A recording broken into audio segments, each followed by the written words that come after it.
Ова не се инсерти од партизански филм. Во овие спални соби спијат војниците кои треба да станат дел од НАТО. Алфа телевизија денеска влезе во Велешката касарна, откаде пукна скандалот дека во истата има војник заболен од чуга, а уште двајца се под лекарска контрола. Оваа информација ја потврди и министерката Шекеринска, но не и дека има уште повеќе, односно најмалку 8. Последново не го потврдија ни во касарната.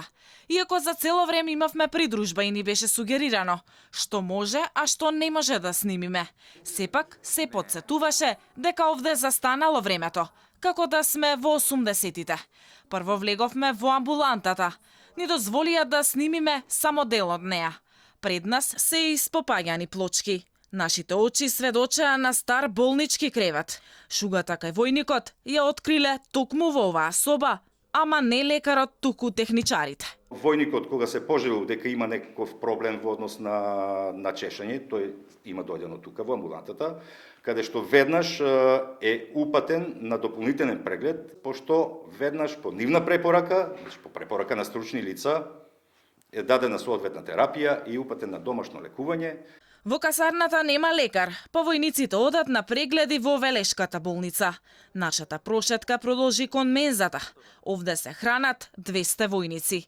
Навидум средено, но снимателот доби предупредување дека подот не смее да го снима одблиску, бидејќи не бил чист.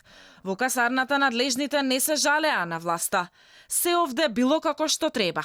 Ваква изјава беше и очекувана, како што очекувавме дека и снимањето ќе биде режирано, но не од безбедносни причини, туку да се даде представа дека овде се функционира совршено. Од страна на армијата се доставуваат неопходните средства за лична хигиена кои се во однос на сапун, течен сапун и тоалетна хартија, додека исто така на месечно ниво на секој припадник му се определува одреден паричен износ кој може да го користи за, и тоа е наменет со таа цел да биде наменет за средства за лична хигиена. Камерата на Алфа влезе во 2 спални соби, во тоалетите. Останатите инсерти ги направивме во дворот каде војниците вежбаа. Екипа на Алфа телевизија денеска ја посети Велешката касарна Алексо Демниевски Бауман и се запознавме со условите во кои живеат војниците, но морам да напоменам дека условите и не се баш сјајни. Но на што би потенцирала е дека и на објективот на Алфа и беше забрането за дел од објектите кои што ги оценивме како лоши.